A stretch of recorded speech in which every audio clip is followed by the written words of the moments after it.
Collateral. Tom Cruise plays a hired killer in an Armani suit who forces a cab driver, played by Jamie Foxx, to drive him around while he goes on a killing spree.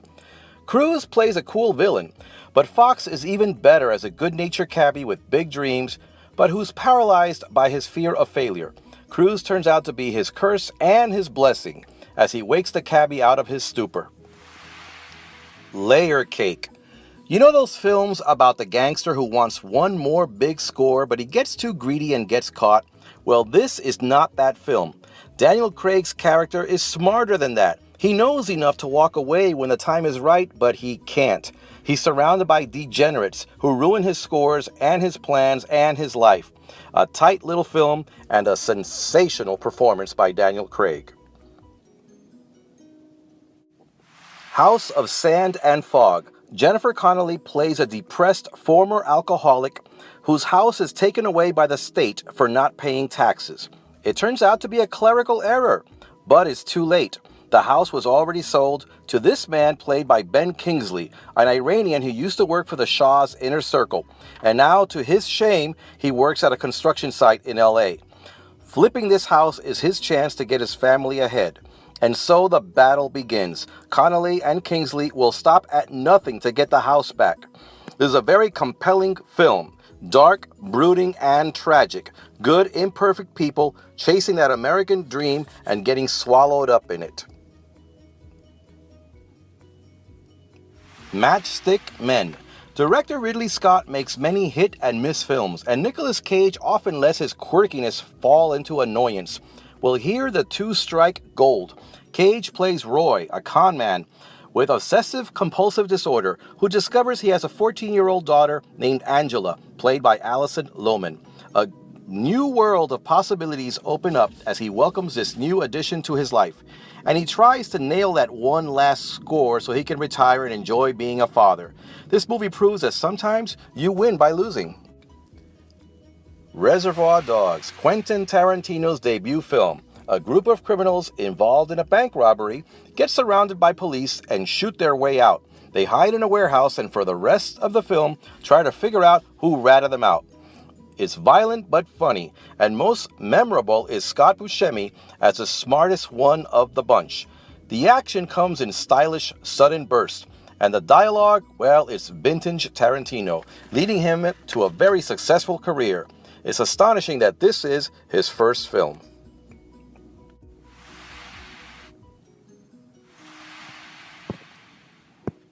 Gangs of New York. Daniel Day-Lewis plays the Butcher, an 1860s gang leader in Lower Manhattan who loves his reputation as a mad criminal and relishes in the pain that he dishes out. DiCaprio is a punk kid set on revenge, and together they share the affections of a pickpocket played by Cameron Diaz. The movie is too long, uneven, has too much to say as it struggles to express the corruption of politicians, police, and the elite, while attempting to keep this story at street level. It's epic, but messy. No matter. After seeing the climax where the violent draft riots engulf the city, you may want to pick up a history book. A Beautiful Mind. The love story of genius John Nash and his wife Alicia. Nash would win the Nobel Prize for economics, but not before going through the horrors of schizophrenia. Unable to distinguish fantasy from reality, Russell Crowe alternately plays an awkward college student, an arrogant mathematician, and then a man terrorized by his demons. If Crowe hadn't won the Oscar the year before, he would have won it for this film. He is versatile and brilliant, and so is Jennifer Connelly as a spunky, dutiful wife trying to hold her husband together as he deteriorates into mental illness and back again. A beautiful story. Rush Hour 2. Yeah, that's a switch. Brett Ratner's best of the Rush Hour trilogy. I laughed out loud many times as the patient befuddled Jackie Chan and his fast-talking sidekick Chris Tucker. The action is well choreographed, and Jackie Chan's stunts are, as usual, amazing. Good, clean fun, and features Rosalind Sanchez and Zhang Ziyi. Oh, and did I say it was funny?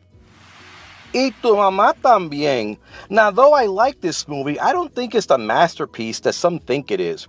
There's a narration that breaks the flow of the story, and it's no less raunchy than any other teen sex comedy. That said, The movie's not a typical coming-of-age story.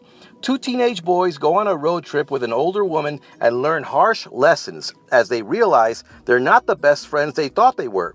They are not the youth that swear to stay friends after high school. They are separated by class and torn by betrayal. Yes, friendship is fragile. As the older woman who accompanies them, Maribel Verdú, is appropriately sad as she tries to keep an upbeat attitude but fails. Be forewarned, the movie is rated NC-17 for its explicit scenes, so it's not for everyone. American Beauty. It's amazing that this Oscar-winning film was director Sam Mendes' first film. He would go on to direct Skyfall and Spectre. Kevin Spacey plays Lester Burnham, a man going through a midlife depression, and his wife Carolyn as a manic, phony wife obsessed with appearances, played by Annette Bening. Their insecure but knowing daughter is played by Thora Birk.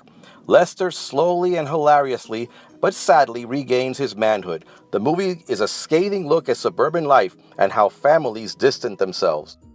It reminds me of this quote: "Most men live lives of quiet desperation and die with their song still inside them."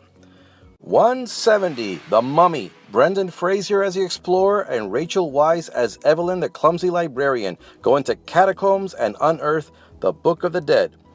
There's a scary mummy, flies, beetles, and lots of fun.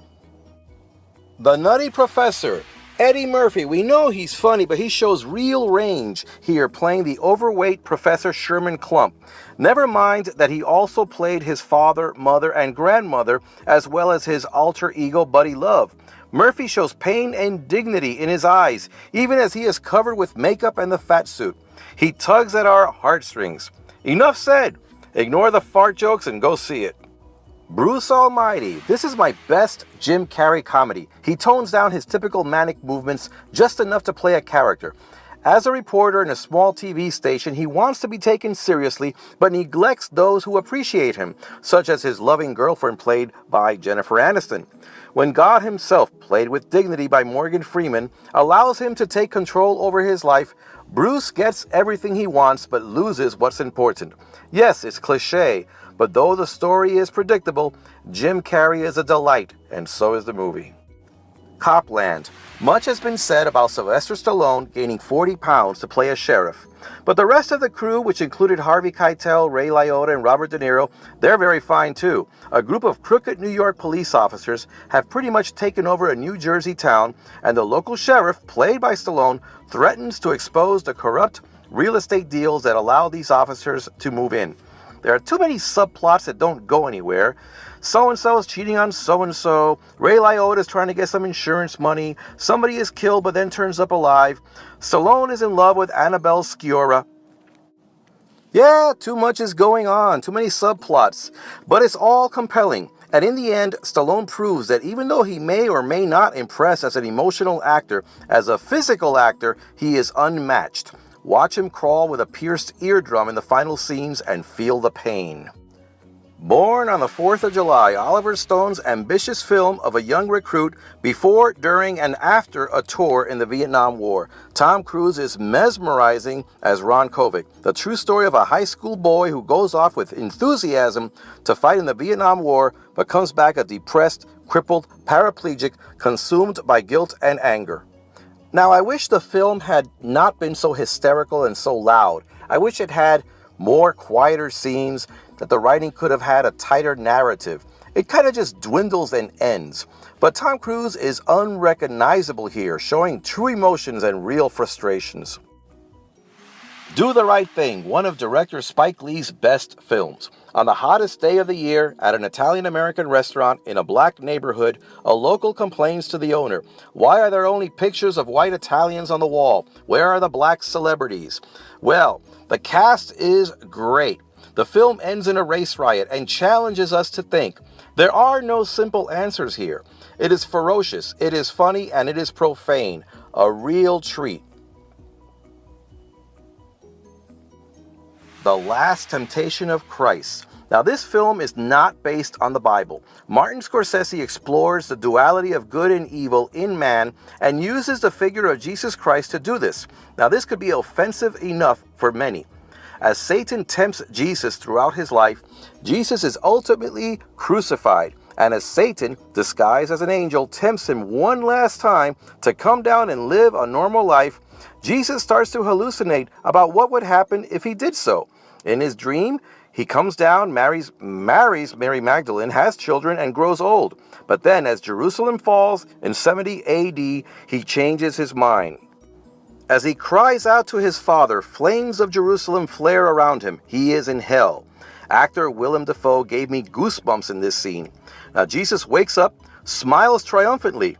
The movie could have done away with a good half hour and some confusing scenes, as well as miscast Israelites who sound like they came from Brooklyn. But its ideas are strong enough for me to recommend it, and how it explores the Judas issue. If Judas's betrayal was part of God's plan, then isn't choosing Judas leading him to perdition? I like these ideas, but not everybody can handle them. So, proceed at will. Hope and Glory. Director John Boorman grew up in London during World War II, and he looked at the war with nostalgia. Seeing the war through the innocent eyes of a 9-year-old boy is warm and funny. Is it appropriate? I don't know. But the delight that the boy shows when he learns that there will be no school this year because the school building got hit with a bomb is contagious, and as Boorman says, the happiest day of his life.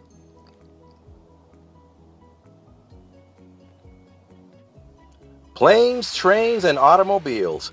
Steve Martin is trying to get to Chicago for the holidays, but he gets stranded at the airport during a snowstorm. He meets John Candy, who tags along as they attempt to help each other.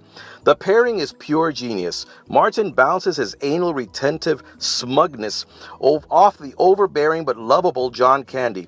Comedy is best when it grows out of the characters.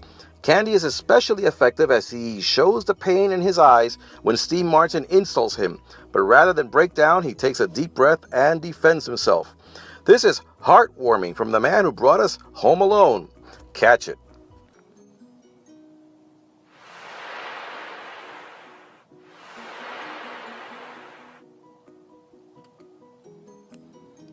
The Untouchables.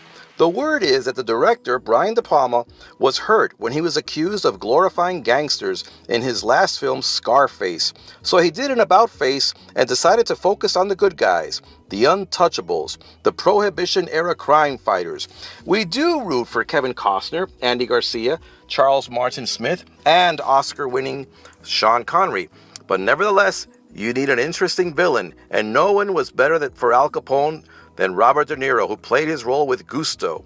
The shooting at the Canadian border and by the Union Station stairs are thrilling, and the characters dress pretty nice too.